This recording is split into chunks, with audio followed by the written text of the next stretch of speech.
Bonjour et bienvenue en Détour de magie. Aujourd'hui, on a le plaisir de recevoir Céline Noulin. Pour te présenter, pour ceux qui ne te connaissent pas, on te doit la réalisation de nombreuses expositions, notamment à la Maison de la Magie, où tu as été pendant plus de 20 ans, mais aussi au dernier congrès de la FAP, où tu as présenté La vie de Fange Guillemin avec une superbe exposition.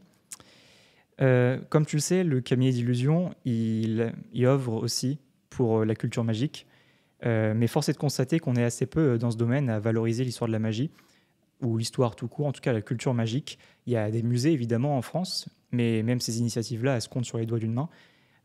Pourquoi, à ton avis, les projets qui valorisent le patrimoine magique qui sont si rares en France? Pourquoi est-ce qu'ils sont si rares? À mon avis, il y a plusieurs raisons. C'est déjà parce que la magie est le plus souvent abordée par le biais de la performance, soit la magie performative basée sur l'apprentissage de trucs, l'acquisition de matériel. Et c'est vrai que le marché de la magie incite un petit peu à cela. Après, on a tendance à penser aussi que l'histoire de la magie nécessite des connaissances préalables, notamment en histoire, tout court. Moi, je pense qu'il faut surtout être passionné à la base. C'est un bon début. Et puis, le moteur, à mon avis, le plus puissant, c'est la curiosité. Ouais, non, c'est vrai. Mais comment on s'intéresse au patrimoine si tu es curieux? Comment est-ce que tu peux t'intéresser au patrimoine magique, à ton avis? C'est quoi les premières pistes? Les premières pistes, quand on démarre, quand on cherche, je pense que je prends mon cas par exemple. Moi, j'ai pas eu forcément d'initiation à la magie. On pratiquait pas la magie chez moi. J'avais pas d'oncle, de père, de frère, etc. Donc, je suis arrivée à la magie plutôt par le biais du fantastique dans un premier temps. Par quel biais? Alors, par le biais, je suis une grande lectrice depuis toute petite. Et grande cinéphile. Donc, ça m'a amenée au fur et à mesure, effectivement, par le biais du fantastique, je disais. Et puis aussi, j'ai toujours adoré lire des histoires et raconter des histoires et en inventer. Donc voilà, de fil en aiguille. Alors, après, arriver à la pratique de la magie, à l'histoire de la magie, ça s'est fait progressivement. Et j'incite justement ceux qui démarrent dans ce domaine-là. Il n'y a pas de méthode préécrite. Il faut effectivement suivre aussi son intuition. Ouais. Il faut lire le plus possible. Alors, il y a quand même aujourd'hui beaucoup de choses à disposition, que ce soit maintenant dans les médiathèques, les bibliothèques. Il y a des rayons consacrés à l'histoire un petit peu de la magie. Il faut être curieux. Internet, c'est évidemment une toile d'exploration extraordinaire. Il y a des sites spécialisés aujourd'hui sur l'histoire de la magie. Toi-même, tu fais beaucoup de choses avec le cabinet d'illusions. Artefact aussi. Voilà, il y a des maisons d'édition maintenant spécialisées. Je crois que sur les salons aussi, bon, c'est pour ceux qui vont au congrès chaque année, mais il y a des salons, des brocantes, des trocs de magie. Donc, je crois qu'il faut aller de l'avant. Il faut surtout multiplier les rencontres. Pas avoir peur, parce que c'est vrai qu'on peut penser que l'histoire de la magie est réservée à un public peut-être plus érudit, plus âgé, etc. Alors, ça peut faire peur au départ. Il y a aussi pas forcément beaucoup de femmes, on en parlera peut-être, mais il faut pousser les portes. Et après, on se rend compte que c'est des cercles finalement très sympathiques, où de plus en plus, et ça, moi, je l'ai noté au fil des années, de plus en plus, on aime échanger, sortir les objets des collections privées, c'est-à-dire les montrer. Ça, c'est des choses qui, je l'ai senti, ont évolué au fil du temps. Et est-ce que tu parlais de livres, par exemple, tu as des livres sur l'histoire de la magie qui te semblent intéressants ou ouais, des livres, par exemple, qui t'ont marqué sur l'histoire de la magie? Oui, bien sûr. Bon, moi, j'ai effectivement des icônes en magie. Tout le monde connaît Robert Houdin, Méliès, donc il y a des livres de référence sur eux. Mais j'aime beaucoup... en fait, quand on aborde l'histoire de la magie, c'est pareil. Moi, j'aime l'aborder sous le prisme un petit peu de l'anecdote. Parce que c'est ce qui manque souvent, je trouve, dans les livres de magie, sur l'histoire de la magie. C'est aussi l'approche émotionnelle. Par exemple, c'est bien de raconter l'histoire, le parcours d'un magicien, mais si on n'arrive pas à se mettre dans sa peau, dans sa tête, et c'est ça le plus intéressant.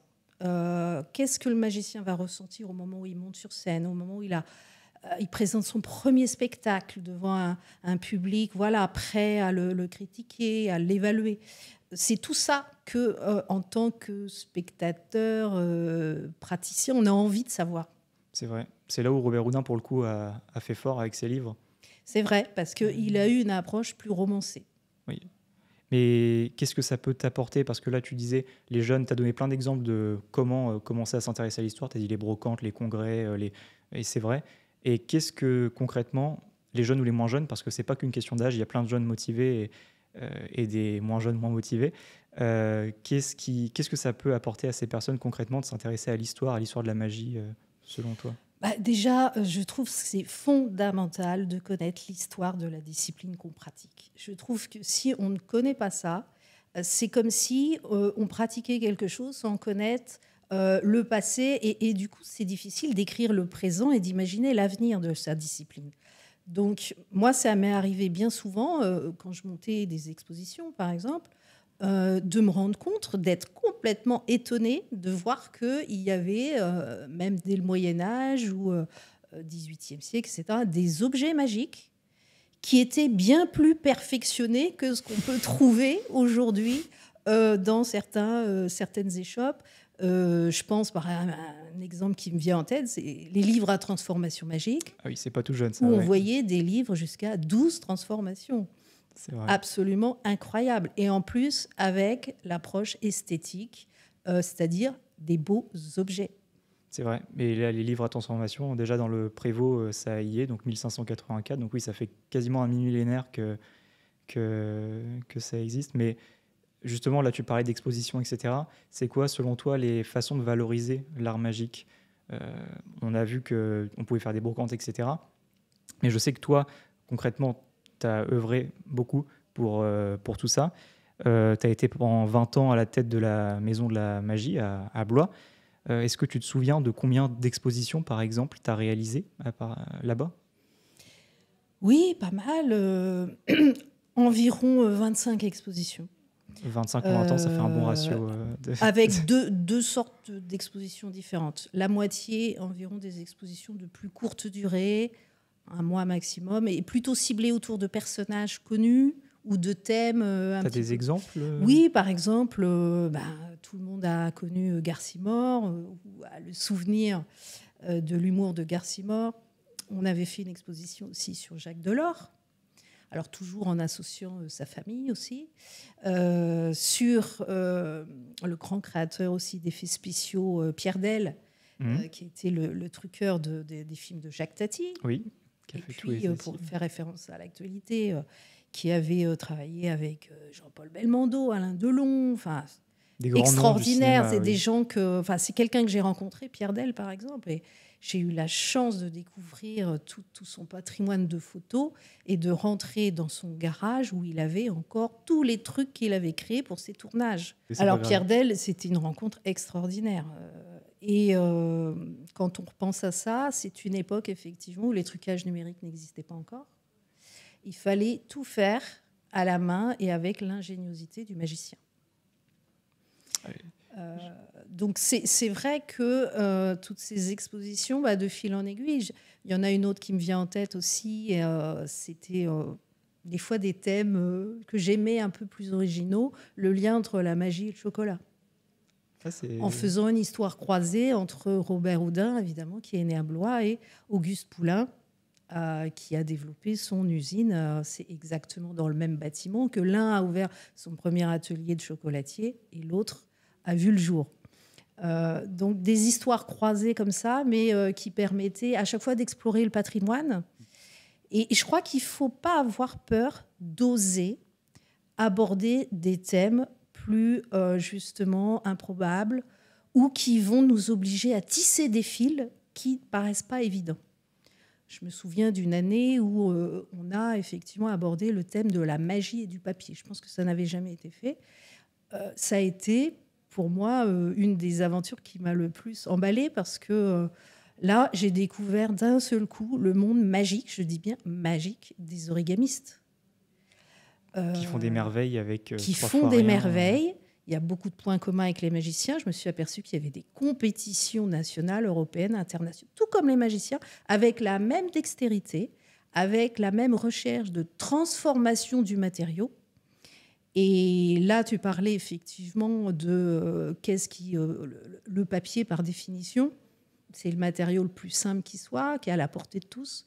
Ça peut devenir un objet magique. Et ce qui est intéressant, justement, quand on étudie l'histoire, le patrimoine de la magie, le papier, dans certaines cultures, au Japon, il a une symbolique complètement différente de la nôtre. Donc, si on ne connaît pas l'histoire de ce patrimoine, des objets, mais aussi des cultures magiques, on passe à côté de la signification ou de l'ambiance qu'on peut apporter lorsqu'on monte un numéro de magie, par exemple, avec Ça du donne des papier idées, ou autre, bien sûr. Donc c'est tout cela qu'apporte l'histoire et la connaissance, l'apprentissage de l'histoire. Par exemple, bien souvent, on pense avoir créé un tour de toute pièce, mais non, il existe depuis 2-3 siècles. Bien souvent, effectivement, ce qui est important aussi, c'est que souvent, les tours, on peut les comprendre si on comprend les technologies qui étaient à la portée des magiciens à l'époque. Un exemple qui me vient en tête, le fameux Joseph Battier de Colta, grand inventeur. Quand il a créé sa cage éclipsée, c'est des trucages complètement, le dégrossissant. C'est parce que dans le même temps, les techniques de création de métaux, notamment de l'acier, on mettait au point depuis quelques années des métaux compressibles, extensibles, des formes de ressorts nouvelles. Et donc, si on n'a pas ces connaissances à la fois techniques de l'histoire, de la société de l'époque, des croyances aussi, on passe à côté de beaucoup de choses. Mais là, tu parles de mélange de science et de magie, ça me fait penser à l'exposition que tu avais faite aussi, qui mélangeait science et physique amusante, enfin physique amusante magie et et physique amusante, oui. Qui était absolument incroyable avec des collections. Il y avait, on va pas tous les citer tous les collectionneurs, mais beaucoup avaient donné prêté pour la collection. Et c'est vrai que ça avait été une sacrée réussite. J'avais visité cette exposition-là. T'en as une préférée ou toi ou pas? C'est peut-être difficile de demander ça. J'en ai plusieurs préférées. Ouais, plusieurs. Je parlais de la magie et du papier, donc qui m'a beaucoup intéressée. Alors, on va dire celle qui m'a le plus questionnée intérieurement, bousculée dans mes certitudes, c'est évidemment la dernière que j'ai pu organiser autour du spiritisme, le lien entre le spiritisme et l'illusionnisme. Et là, pour être honnête, c'est un thème d'exposition auquel je pensais depuis 2-3 ans. Et en ayant un petit peu peur de l'aborder, parce que je savais que ce serait un puits sans fond, et je ne me suis pas trompée. C'est l'un des thèmes qui m'a le plus intéressée, qui me passionne toujours le plus, parce que je pense qu'il y a énormément de recherches à faire dans ce domaine-là, et que c'est en connexion avec notre époque actuelle. C'est-à-dire qu'il y a une résonance très forte. D'ailleurs, ce n'est pas un hasard si depuis quelques années, tu parlais de livres sur le patrimoine magique. Beaucoup de livres sortent sur cette thématique. Et puis, ça nous questionne aussi, évidemment, sur réalité, virtualité, sur croyance, certitude, des choses qui doivent obséder un petit peu le magicien dans ses créations. Et ça, c'est passionnant. Par exemple, une anecdote autour de cette exposition, parce que ce qui m'intéressait le plus, c'est de faire des découvertes improbables. Et je crois que c'était 1 ou 2 mois avant de finaliser l'exposition, une découverte incroyable à la médiathèque de Blois. Dans le fond non répertorié, on avait trouvé des cahiers de séances spirites datant de la Première Guerre mondiale, écrits au stylo, où on voyait à l'encre rouge la parole de l'esprit et les membres de la famille, puisque c'était au sein d'une famille bourgeoise de la ville. Et là, de voir ces cahiers-là qu'on avait exposés, ça a été un témoignage puissant. Et vraiment...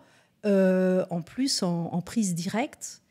Et là, ce qui est, à partir du moment où on expose des objets comme ça, on ouvre aussi la parole. Et je me souviens que j'avais eu des habitants de la ville qui m'avaient dit « Mais oui, mais moi j'avais des grandes tantes. À la maison, je me souviens du guéridon spirit qui était sculpté, taillé, etc. » Et il y a des choses qui ressurgissaient. Et ça, c'est passionnant parce que du coup, il y a des discussions qui s'engagent et on en apprend encore plus à chaque fois. Et ça te prenait combien de temps de faire une exposition? Tu avais dit il y a 2 types, il y a une grande exposition et des plus petites. Grosso modo, une grande exposition Une grande exposition, la première idée, ça vient à peu près 2 ans avant. Mais le début de la conception, c'était à peu près 1 an avant, hein, ce qui fait... les délais étaient très serrés. Parce que c'était vraiment voilà, des expositions, tu en as vu, sur des espaces assez grands. Et sur 6 mois, il y avait beaucoup de recherches, de lecture, évidemment, au départ, et puis des rencontres. Alors, je laissais toujours la porte ouverte au hasard. Ça, pour moi, c'est fondamental. C'est-à-dire, une fois qu'on a écrit le synopsis de départ, il faut laisser place à des choses qui peuvent changer, bouger. Bien souvent, j'ai fait des rencontres qui n'étaient pas prévues.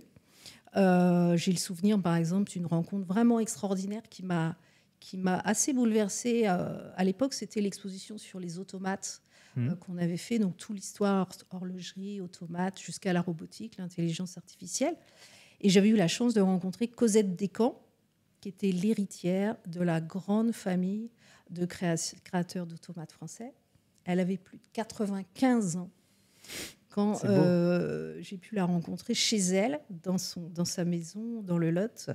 Et là, ça a été extraordinaire parce qu'elle nous a ouvert le livre de la famille avec toutes les anecdotes, des témoignages humains incroyables. Et surtout, dans les dépendances en fait, de sa demeure, il y avait encore des pièces détachées d'automates avec tous les numéros de série, des malles de voyage tamponnées de l'époque, prêtes à partir à New York, en Angleterre, un petit peu partout dans le monde, puisqu'il participait à des foires internationales.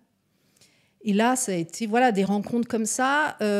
Donc, à chaque fois, l'exposition pouvait absorber un aspect supplémentaire. Bon, je me laissais des marges de manœuvre jusqu'à 1 ou 2 mois avant maximum, pour ne pas faire trop sursauter le scénographe qui travaillait avec nous. Donc, il y avait 2 personnes majeures avec lesquelles je collaborais. C'était le scénographe qui imaginait l'univers visuel. Donc, on travaillait souvent à peu près 9 mois avant. On se réunissait donc, avec le scénographe et le créateur, le graphiste, qui donnait aussi l'ambiance visuelle, pour faire des premiers dessins, maquettes, avec des premières idées de décor.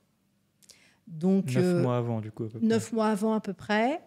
Et là, après, pendant des années, on a même créé des décors en 3D. Donc, une maquette en bois, en carton, etc. C'était très amusant. Après, on est passé, j'avoue, à l'informatique. Il y a des logiciels qui sont très bien pour ça.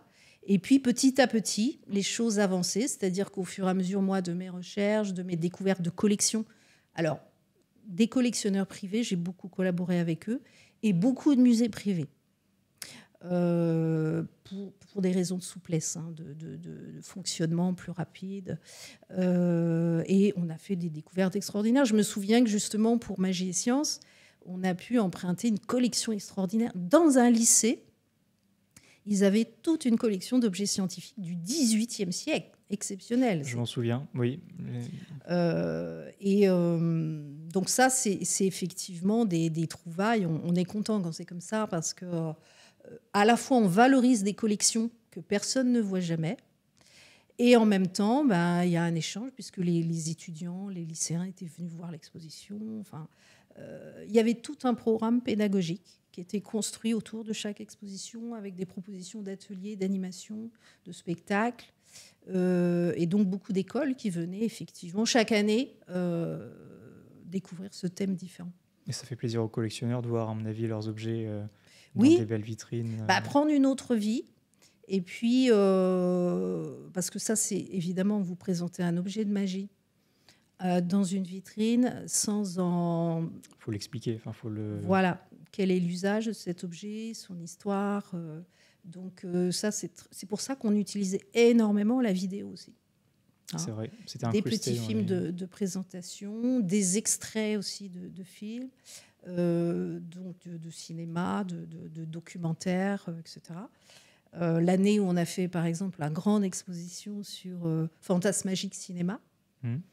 Donc là, c'était une exploration aussi des grands cinéastes qui avait fait usage donc, des effets spéciaux. Je pense à Jean Cocteau, évidemment, mais Orson Welles, voilà, des gens aussi extraordinaires que ça, mais Pierre Etex, on avait aborder une partie de son œuvre. Et là, on avait fait des choses assez sympas. On avait découpé un rideau, par exemple. Les gens avaient l'impression de traverser l'écran de cinéma. Donc c'est ça qui est intéressant, c'est qu'effectivement, à travers une exposition, on peut rendre aussi des rêves et des fantasmes possibles. Et ces idées-là, traverser l'écran, qui les avait? C'était votre trio de choc, designer, scénographe et toi ou tout le monde Oui, c'est avec mon scénographe qu'on concevait toutes les idées. Alors, je faisais aussi appel, pour des choses plus pointues, à des créateurs magiciens. Pour par exemple, quand on a fait l'exposition sur les automates, là, il fallait des choses mécaniques, il fallait aussi comprendre le mécanisme interne de certains objets. Ça a été l'occasion, alors on parlait de patrimoine, mais la collaboration passionnante, je trouve, entre un chercheur en magie, en histoire de la magie, et un magicien qui est capable de comprendre mécaniquement le fonctionnement d'un objet ancien, ça peut donner une collaboration extraordinaire. C'est évident. On l'avait fait, je me souviens, pour le fonctionnement du secrétaire aux cartes de Robert Houdin, qui était un automate de salon. On avait pu décortiquer le fonctionnement de ce tour. C'était grâce à Gaëtan Blum. Mais on a collaboré avec beaucoup de... 20 ans de collaboration, c'est beaucoup de rencontres. Et souvent, je parlais de Cosette Descamps, mais... il y a eu beaucoup d'artistes dans des domaines différents, parce que ça, c'est effectivement, ça a toujours été une question très importante pour moi, que ces projets s'adressent au plus large public qu'ils soient. Et tu continues d'ailleurs dans cette voie-là, parce que là, tu as créé les Magies de Circé. C'est une entreprise avec laquelle tu donnes des conférences qui mêlent des thèmes originaux, l'histoire, la magie, etc. D'où est venue cette idée? Pourquoi ce nom? Alors, pourquoi ce nom? Alors déjà, je te parlais, la magie s'adresse au plus large public. Ça a toujours été mon approche. J'ai toujours considéré qu'il ne fallait pas s'adresser aux simples, juste aux initiés. Juste aux magiciens, ouais. Voilà. Parce que, selon moi, notre discipline souffre encore de préjugés, d'idées reçues. Il a fallu longtemps, il faut continuer de justifier. Voilà, la magie ne s'adresse pas qu'aux enfants, la magie n'est pas un art de seconde zone, et d'autres idées reçues comme cela. Mais plus on va faire connaître et diffuser l'histoire de la magie auprès du large public, et plus il va connaître en profondeur cet art, puisque c'est un art, et surtout le respecter encore mieux. Et ce qui, par effet de boomerang, oblige ensuite les magiciens à être plus exigeants dans leur création, dans leur pratique. Donc ça monte pour moi le niveau à la fois technique, esthétique, créatif, imaginaire, etc. Donc, d'où l'intérêt. C'est pour ça qu'avec les Magies de Circé, que j'ai créé, déjà les magies, effectivement, et pas la magie. Parce que pour moi, ce que j'ai toujours essayé de faire, c'est de placer la magie au centre de toutes les autres disciplines artistiques. De faire des ponts avec toutes les disciplines. Voilà. Alors déjà aussi par culture personnelle, parce que moi, j'ai travaillé aussi beaucoup sur des projets de programmation musicale, théâtrale, un petit peu toutes les disciplines artistiques. Donc j'avais déjà ce réflexe-là. Et je considérais aussi que, en tissant ces liens avec les autres disciplines, on allait rendre un focus plus important justement sur la magie, valoriser encore plus l'art de la magie en travaillant sur ces liens. Et puis, de toute façon, quand vous présentez un numéro de scène complet, puisque c'est un art complet, la magie de scène, vous utilisez bien sûr le jeu théâtral, la chorégraphie, vous utilisez les lumières, les décors, les costumes. Il n'y a pas que de la magie, bien sûr que non. Jusqu'aux subtilités de la psychologie, donc l'art de parler, l'élocution. Donc c'est déjà tout un ensemble de disciplines, la musique bien évidemment. Et par essence, moi je trouve que de toute façon, chaque discipline artistique sécrète une part de magie. On combine des notes de musique pour créer un opéra, un air à la mode. On va combiner les mots pour créer un chef-d'œuvre de la littérature, une pièce de théâtre. Donc il y a déjà cette part de magie, cette part d'alchimie en fait. Et finalement, l'art de la magie, c'est un art de la métamorphose. Pour moi, c'est la meilleure définition. C'est l'art par excellence de la métamorphose. Donc les Magies de Circé, évidemment. Alors Circé, dans la mythologie grecque, c'est la déesse de la métamorphose, celle qui connaît le secret des plantes magiques, celle qui métamorphose les hommes en animaux, c'est pas rien. Elle a un grand pouvoir dans la Voilà. mythologie, oui. Donc elle est entourée d'animaux, elle est sur une île, elle est libre, et en même temps, ce qui est plus intéressant, c'est qu'elle incarne en fait ce personnage qui, dans la grande époque des mythes, va guider le héros, Ulysse. C'est vrai. Le prévenir des écueils, des dangers qu'il va rencontrer dans sa route et sur sa route. Donc c'est ça qui était intéressant pour moi, les magies de Circé. Replacer du coup effectivement le clin d'œil au patrimoine et à l'histoire de la magie, puisqu'on sait aujourd'hui que la magie a été pratiquée de longue date, dès l'époque antique. Il y avait des magiciens, les prestigiators de l'époque romaine, gallo-romaine. Et donc, voilà. Après, toute cette histoire, elle a évolué en fonction des techniques, des croyances, du statut aussi des magiciens. Et donc, tu donnes des conférences qui mêlent les différents arts avec la magie. Est-ce que tu as des exemples de thèmes de conférences que tu donnes, par exemple ? Oui, alors il y a des conférences autour des personnages connus, évidemment, Méliès, Houdini, que j'aime aborder aussi par le biais de l'anecdote, comme je disais tout à l'heure. C'est essayer de ressentir les personnages aussi dans leur sensibilité, dans leurs égos, parce que l'ego en magie, c'est intéressant aussi. Également, des thèmes que j'aborde, l'histoire évidemment du cinématographe, des images animées, l'histoire des automates, le lien entre la magie et les sciences, le spiritisme, tous ces thèmes, les illusions d'optique. Donc, un autre thème passionnant aussi, c'est l'influence croisée entre la magie occidentale et orientale. Parce que le répertoire de la magie exotique, c'est d'une richesse infinie. Et en magie, je trouve qu'on peut voyager juste en regardant des affiches. Oui, il y a des magnifiques affiches. Tu parles de l'Asie, les papillons volants, par exemple. C'est plein d'effets qui n'existent plus trop maintenant et qui pourtant devraient, parce qu'il y a énormément de choses à faire. Comment est-ce que tu crées des liens, justement ? Comment est-ce que tu te dis, tiens, j'ai envie de travailler sur ce thème-là, plus la magie ? Enfin, comment tu arrives à créer un thème de conférence sauf si on te le demande, mais comment, ouais, sinon... Je continue un petit peu à travailler de la même façon, c'est-à-dire j'essaie de mobiliser à la fois mon intuition, c'est-à-dire, et puis aussi mes envies. Il y a des fois... Alors, j'ai toujours fait attention à l'actualité aussi, c'est-à-dire, effectivement, qu'est-ce qui peut être dans le choix des expositions, par exemple, qu'est-ce qui peut être dans l'air du temps. Ça, c'est intéressant aussi. Et je trouve aussi qu'effectivement, c'est important, on parlait de culture magique, de civilisation autour de la magie. C'est très intéressant d'aller voir effectivement ce qui se passe, les rituels magiques sur tel continent. Donc c'est le fruit du travail qu'on a fait avec Fange Guillemin. Et on en apprend autant sur soi-même, sur sa propre culture, en observant les cultures étrangères. Et ça fait énormément réfléchir. C'est pour ça que je trouve que la magie, elle est fondamentalement liée aussi aux croyances et à la spiritualité. Et c'est passionnant. Je dis que c'est un puits sans fond. Donc évidemment, ça renvoie à beaucoup de choses, à l'évolution de la société. Et aujourd'hui, je trouve ça regrettable qu'on ait, au fur et à mesure, en fait, réduit la magie à la simple, finalement, prestation magique, technique de magie, alors que c'était bien plus que ça. À l'époque antique, on faisait appel aux forces surnaturelles de la nature.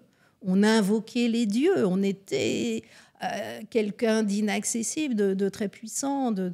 Et parfois, je regrette un petit peu, effectivement, qu'on ait perdu toute cette aura. Donc, ce travail-là, je trouve, on travaille aussi sur le cérémonial, sur la façon dont on mettait les choses en scène. Même sans rien faire, une mise en ambiance peut être totalement magique. Travailler sur les éclairages, sur la brillance sur scène. C'est pour ça que les grandes techniques théâtrales en magie sont nées au XIXe siècle. Et on n'a fait que les perfectionner. Et c'est quoi la dernière conférence, par exemple, que tu as donnée ou que tu as préparée ?